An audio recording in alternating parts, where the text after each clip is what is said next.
Bem-vindos a mais uma exploração focada aqui no nosso espaço. Hoje a gente vai, mergulhar num artigo que, olha, não só abalou, mas acho que redefiniu mesmo uma área-chave da inteligência artificial. Verdade. Estamos falando do famoso Attention is all you need. Um clássico já, né? Apesar de ser relativamente recente. Exato. A nossa fonte principal é esse artigo de 2017. É um trabalho que veio de pesquisadores do Google Brain, Google Research e também da Universidade de Toronto. E o nosso objetivo aqui é destrinchar a ideia central deles, né? E entender o impacto que ela teve. Porque a grande sacada não foi só usar um negócio chamado atenção. Isso já existia, de certa forma. Sim, sim. A audácia foi jogar fora quase tudo que era padrão na época. As redes recorrentes, as convoluções e apostar tudo na atenção. Só nela. Uma aposta alta. E que, a gente já sabe que deu muito certo. Mudou completamente o jogo em processamento de linguagem natural. Totalmente. Mas para a gente ter a dimensão dessa mudança, acho importante a gente voltar um pouquinho. Como é que era o cenário antes de 2017? Quais eram os nós, os desafios em tarefas tipo tradução automática ou mesmo entender um texto? Olha, antes do Transformer, quem dominava, quem mandava no pedaço para lidar com sequências, texto é uma sequência de palavras, né? Eram as redes neurais recorrentes, as RNNs. As RNNs e as LSTMs, GRUs, essas variações, né? Exato, as versões mais sofisticadas, LSTM, GRU. A lógica delas era processar a sequência, sequencialmente, palavra por palavra, na ordem em que aparecem. Parece intuitivo, né? Afinal, a gente lê assim. Parece. Só que tinha um problema sério aí, um calcanhar de Aquiles. E qual era? O que pegava nessa abordagem? Era justamente essa necessidade de ir passo a passo. A natureza sequencial. Para processar a palavra na posição T, você precisava ter terminado o cálculo da posição T-1. Isso criava duas barreiras bem grandes. Primeiro, velocidade. Era lento para treinar, você não conseguia paralelizar direito o trabalho na GPU, sabe? Porque um cálculo dependia do resultado do anterior. Exatamente. Imagina treinar um modelo desses com milhões, bilhões de frases. Demorava demais. Era um gargalo computacional sério. Entendi. E a segunda barreira? A segunda era a dificuldade de aprender conexões de longo alcance. Dependências entre palavras que estão distantes na frase. Tipo, o sujeito está lá no começo da frase e o verbo relacionado está bem no final. Isso. Para RNN, lembrar do sujeito quando chegasse no verbo, essa informação tinha que ter sobrevivido a todo o processamento das palavras intermediárias. Muitas vezes, essa informação se diluía, se perdia no caminho. Faz sentido. É como, tentar lembrar o nome de um personagem que apareceu rapidinho no primeiro capítulo de um livro enorme quando você tá lá no final. Boa analogia, é por aí. Mas peraí, você falou que a ideia de atenção já existia, não era algo que o Transformer inventou do zero, certo? Como que ela era usada antes? Não inventaram do zero. Mecanismos de atenção já vinham sendo usados, e com sucesso. Tinha um trabalho importante do Badanal, por exemplo, uns anos antes. Certo. A ideia ali era permitir que o modelo, na hora de traduzir uma palavra, pudesse olhar para diferentes partes da frase original, dando mais peso, mais atenção às palavras mais relevantes naquele momento específico. Isso ajudava justamente com essas dependências de longa distância. Então já ajudava com esse problema da memória. Ajudava. Só que aqui está o pulo do gato do artigo de 2017, essa atenção era quase sempre usada como um acessório. Um complemento. Como assim? Ela funcionava junto com uma rede recorrente, a RNN ainda era a espinha dorsal, fazendo o processamento sequencial principal, entrava a atenção para dar uma força, para ajudar a conectar as pontas soltas distantes. Entendi. Era um coadjuvante de luxo, então. Exato. E também tiveram outras tentativas, né? Usar redes convolucionais, as CNNs, adaptadas para texto. Elas reduziam um pouco a dependência sequencial, mas ainda tinham seus próprios desafios para conectar posições muito distantes de forma eficiente. Ok, o cenário era RNNs como base, talvez com atenção ou CNNs como ajuda. Aí chegam os autores do Attention is All You Need e falam, quer saber, vamos tirar o protagonista, a RNN, e deixar só o coadjuvante no palco. Foi isso? Apostar só na atenção? Essa foi a proposta radical, abandonar totalmente a recorrência e as convoluções sequenciais. A arquitetura inteira seria baseada só em atenção, e não qualquer atenção, mas a autoatenção, ou self-attention. Autoatenção. É. A ideia é que cada palavra na sequência pudesse olhar diretamente para todas as outras palavras na mesma sequência para calcular sua própria representação, todas ao mesmo tempo. Uau! E qual era a promessa com essa abordagem tão diferente? As promessas eram grandes. Primeiro, melhor qualidade nos resultados, por exemplo, em tradução. Segundo, uma capacidade de paralelização muito maior, porque agora os cálculos para cada palavra podiam acontecer em paralelo. Por não ter mais a dependência sequencial T-1. Exato. E como consequência direta dessa paralelização, o tempo de treinamento seria drasticamente reduzido. Eles basicamente disseram, nosso modelo Transformer é o primeiro a fazer transdução de sequência, tipo tradução, usando só autoatenção, sem RNNs nem convoluções sequenciais. Que ousadia! Imagino que muita gente deve ter ficado cética no começo. Mas, vamos entender essa mágica então. Como funciona essa tal de autoatenção na prática? Como uma palavra olha para as outras? É um mecanismo bem elegante, na verdade. Imagina que cada palavra na sua frase de entrada recebe 3 representações diferentes, 3 papéis. Uma consulta, uma chave e um valor. São vetores, né? Números. Consulta, chave e valor. Ok. A consulta de uma palavra específica é como se ela perguntasse: ei, pessoal, o que aqui na frase é relevante para mim para entender meu significado nesse contexto? As chaves de todas as palavras, incluindo ela mesma, respondem a essa pergunta. Como elas respondem? Calculando uma pontuação de compatibilidade entre a consulta daquela palavra e a chave de cada outra palavra.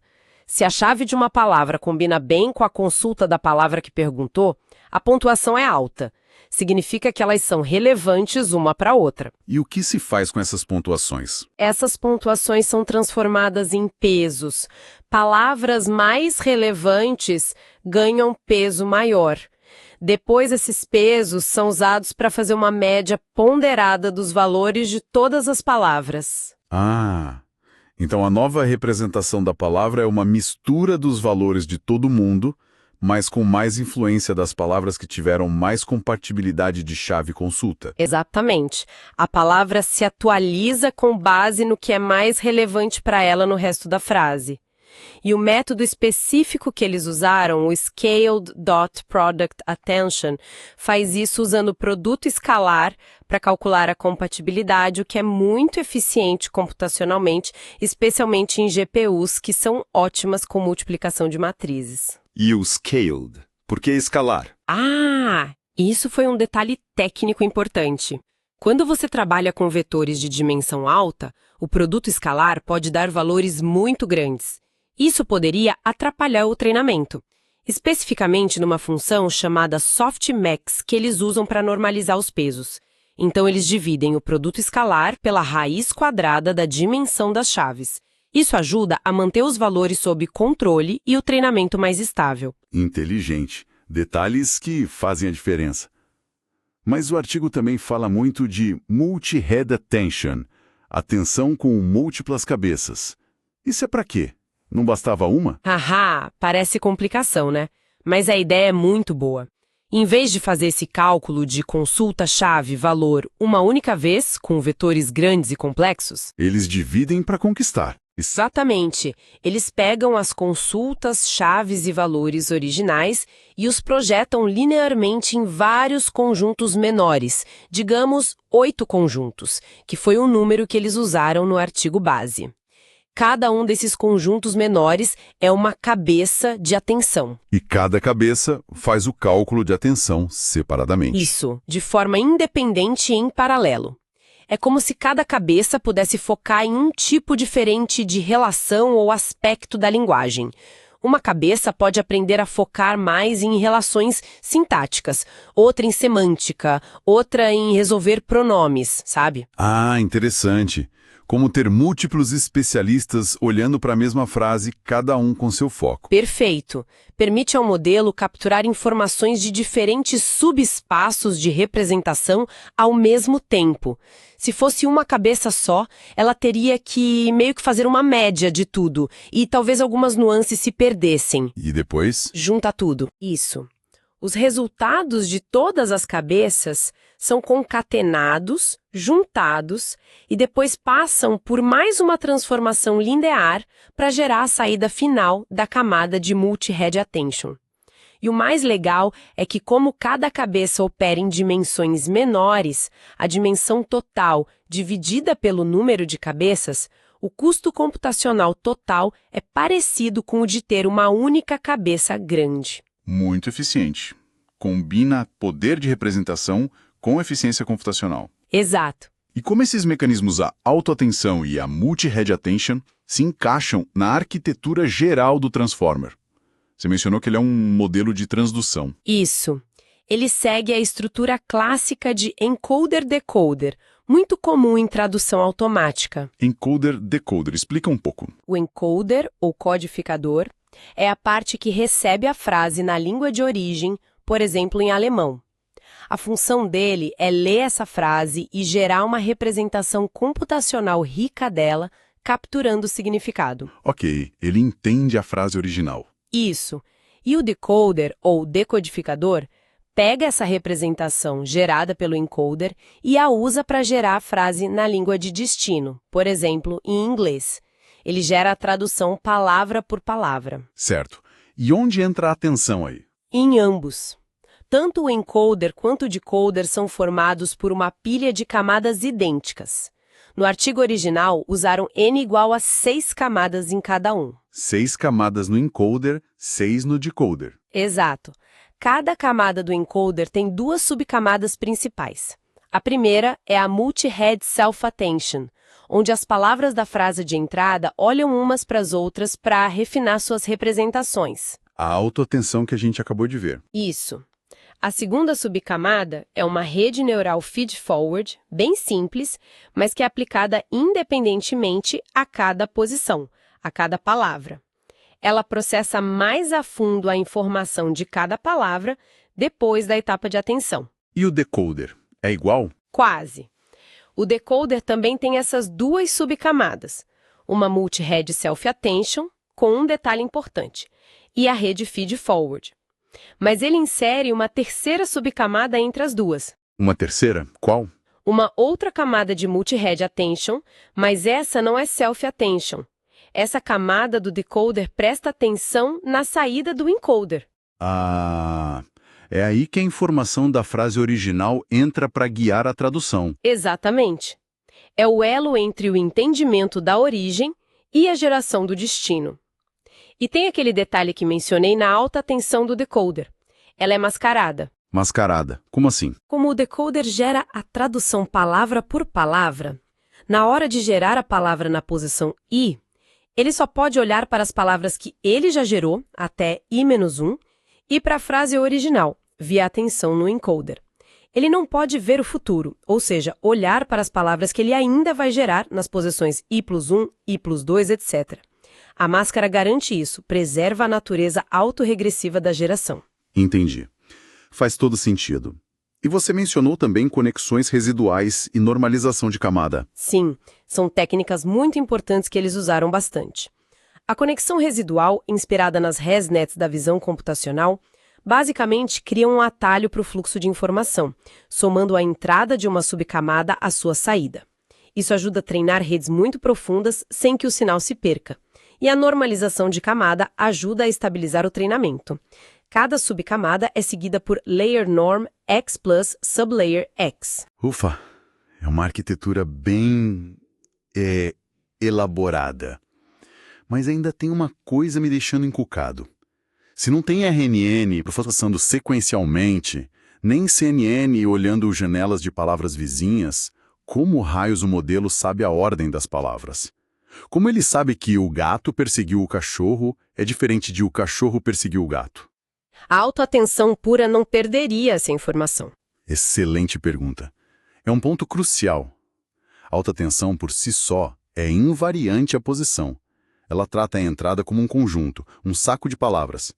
Se você embaralhasse as palavras, a saída da autoatenção, antes de considerar outros elementos, seria a mesma, só que embaralhada também. Perderia a ordem. E como eles resolveram isso? Com os Positional Encodings, ou codificações posicionais. A ideia é injetar explicitamente informação sobre a posição de cada palavra na sequência.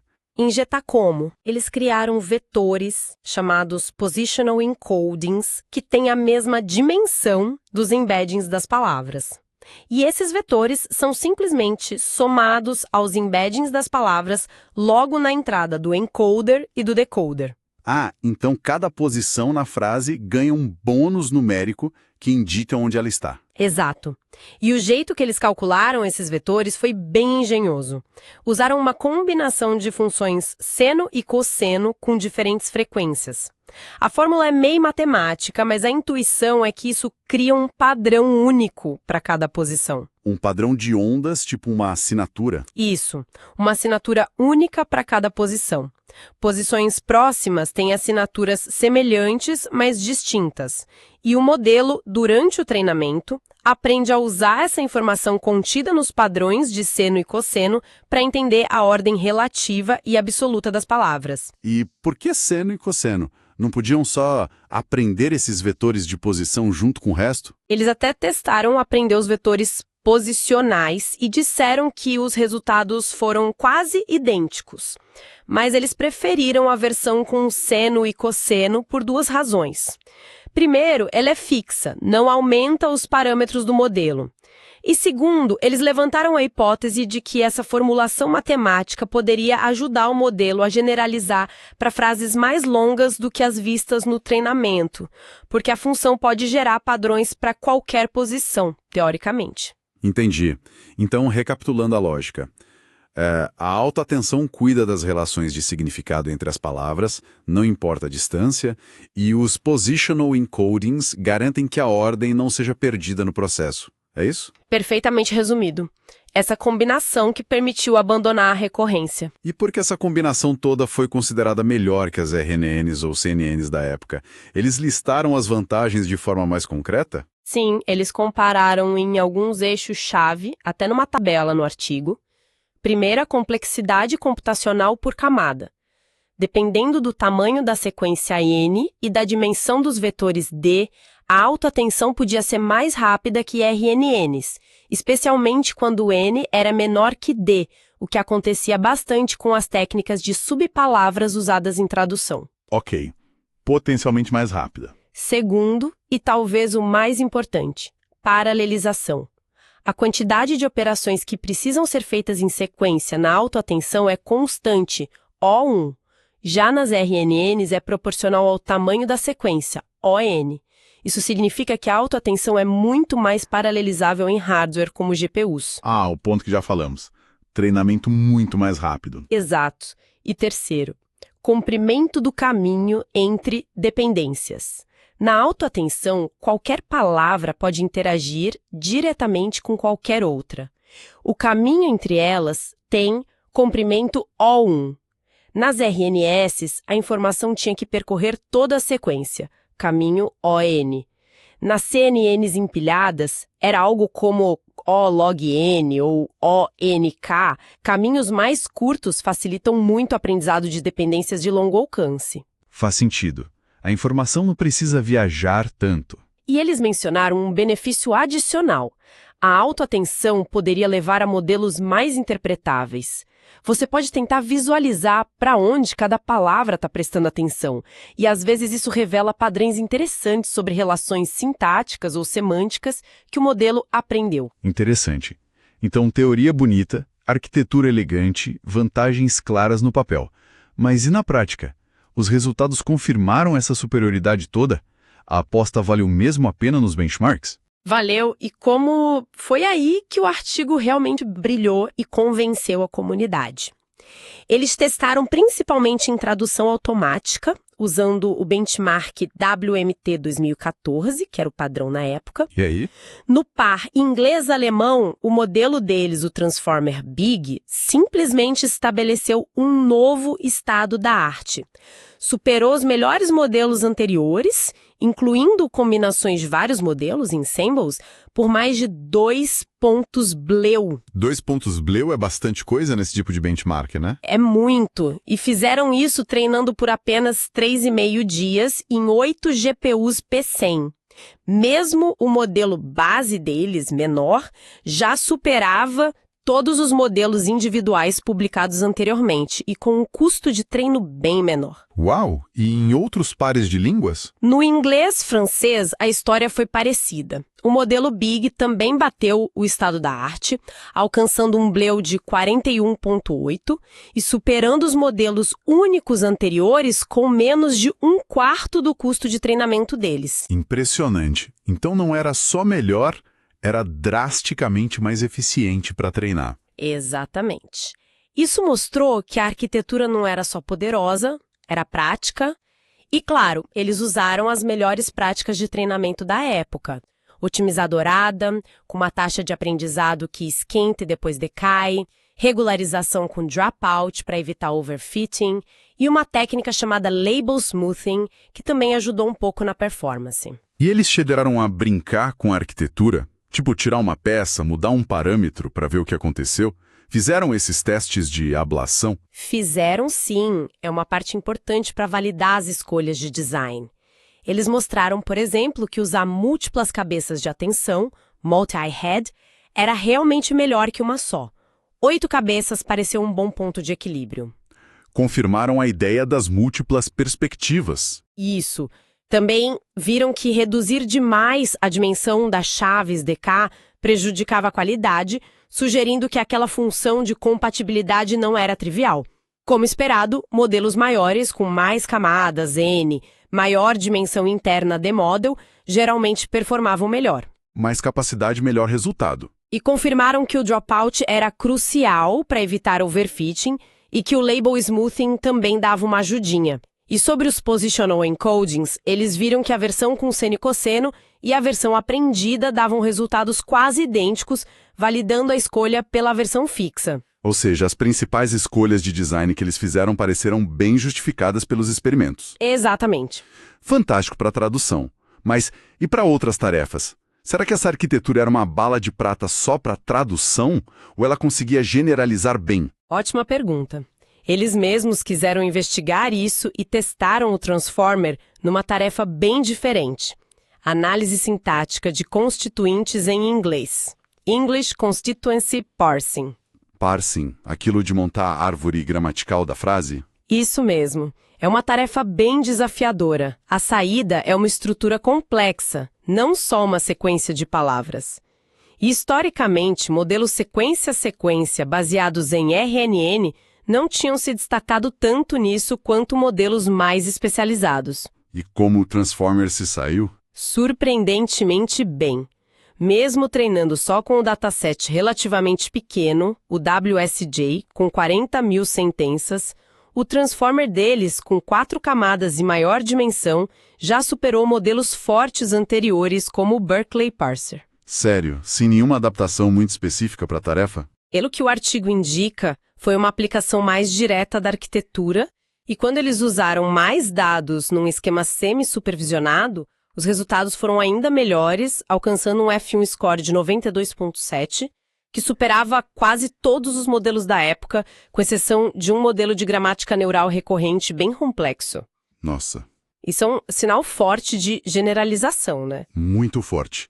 Mostrou que a capacidade do Transformer de modelar relações complexas em sequências não estava restrita à tradução.